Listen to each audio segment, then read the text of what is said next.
बिस्मिल्लाहिर्रहमानिर्रहीम। ये छोटा सा एक बच्चा आपको नज़र आ रहा है हालांकि ये 8 साल का माशाल्लाह।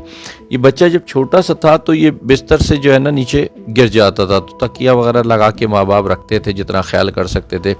कोई तेज़ाब ला के रखा हुआ था घर में, थैली के अंदर जो प्लास्टिक की थैली आती है। जब ये नीचे गिरा तो उसी के साथ ही सामान रखा हुआ था, ये उसको चूसने लगा और वो उसके ड्रॉप्स इसके मुँह में चले गए। मासूम था, पता नहीं चला। हुआ क्या, इसकी जो खाने की जो नाली है ये पूरी चल गई इसकी।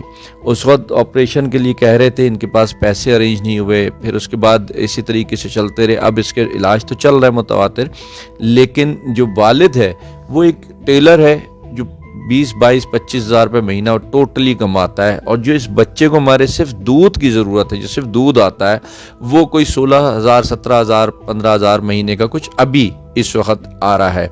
फिर इलाज, मालजा लाना ले जाना, घर का किराया, खाना पीना तो पॉसिबल नहीं था, जिसकी वजह से इसको प्रॉपर डाइट दूध की भी नहीं मिल पा रही थी। दूध के अलावा इस बच्चे के गले से कोई भी चीज़ अंदर नहीं जा सकती। आप कितने परेशान थे जब इसको ये सब कुछ प्रॉब्लम थी या दूध नहीं मिल रहा था, तो कितने परेशान थे? सर मैं बहुत परेशान था। मैं तकरीबन काफ़ी मकरूज़ हो चुका हूँ। मेरे कुछ अजीज़ों ने मुझे बहुत वसी तौर पे जो ना कर्ज भी दिया हुआ है, और मैं उनके साथ भी बड़े अच्छे तरीके से जो ना मतलब मामला तय करने के सोच विचार में लगा हुआ हूँ। और तकरीबन 6 से 7 लाख रुपए का मैं मकरूज़ हूँ। उन्होंने भी, किसी ने बेचारे ने कर्ज ले कहीं से ले के मुझे दिया मेरे वक्त, मेरे बच्चे की कैफियत को देख के, मेरी हालत को देख के। और मैं उन दिनों में बहुत परेशान था। मतलब समझ में नहीं आती थी कि हम लोग रात को जागते थे, इसीलिए जागते थे कि इसकी रोने की आवाज़ भी हमें नहीं आती थी, ताकि ऐसा नहीं हो कि ये हमारा बच्चा रो रहा हो और हम लोग गफलत की नींद सो रहे हों। तो हम लोग वक्तन व वक्तन मतलब एक नंबर वारी जो ना हम लोग जागते थे, और इसकी वजह से मैं काम भी नहीं कर पाता हूँ। इसके मेरा ख्याल है पेट पे निशान वगैरह भी है ना, ये सारे इसके जो है ना, ये बच्चे के ट्यूब लगी हुई थी 4 साल तक। कितना बड़ा था जब इसका ये तेजाब वाला? ये सर तकरीबन 14-15 माह का था। जिना हॉस्पिटल में मेरा मुकम्मल तौर पे इलाज हो रहा है बच्चे का।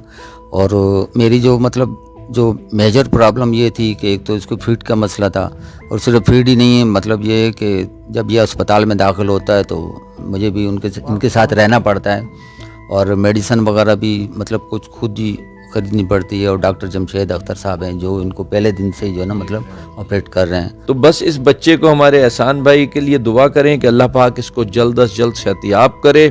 हम अपनी कोशिशें इनके साथ जारी रखे हुए हैं। आज ये दिखाने बताने का मकसद जो खालिसतन वो ये है कि बच्चों का ख्याल किया करें। बच्चों का ख्याल करना बहुत ज़रूरी है, वरना देखें ज़रा सी गलती या ग़फलत, हालांकि वैसे तो ना गलती ना ग़फलत, लेकिन एक नादानी बेवकूफ़ी जब होती है ना इंसान की, अब बुराई आती है तो ऐसे भी आ जाती है। तो इन चीज़ों का वैसे ख्याल करें कि ऐसी चीज़ें बच्चों के इर्द गिर्द ना रखें। अक्सर लोग तेज़ाब को या ब्लीच को कोल्ड ड्रिंक की बोतल में भी डाल के रख देते हैं, तो बच्चे थोड़ी जानते हैं कि उसके अंदर क्या चीज़ मौजूद है। वो तो उठाएंगे, पी लेंगे उसको, या टूट जाए, कांच की बोतल होती है। तो बच्चों की पहुँच से ऐसी चीज़ें दूर रखें, और ऐसे बच्चों का ख्याल रखें जिनको आपकी ज़रूरत होती है।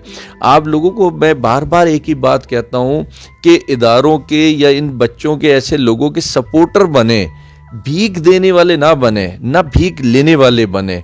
जब ऐसे किसी सफ़ेद पोश को ज़रूरत हो उसके सहारा बने, उसके सपोर्टर बने, अपनी जिम्मेदारी समझ के सपोर्टर बने ऐसे बच्चों की, ऐसे लोगों की, ऐसे पेशेंट्स की।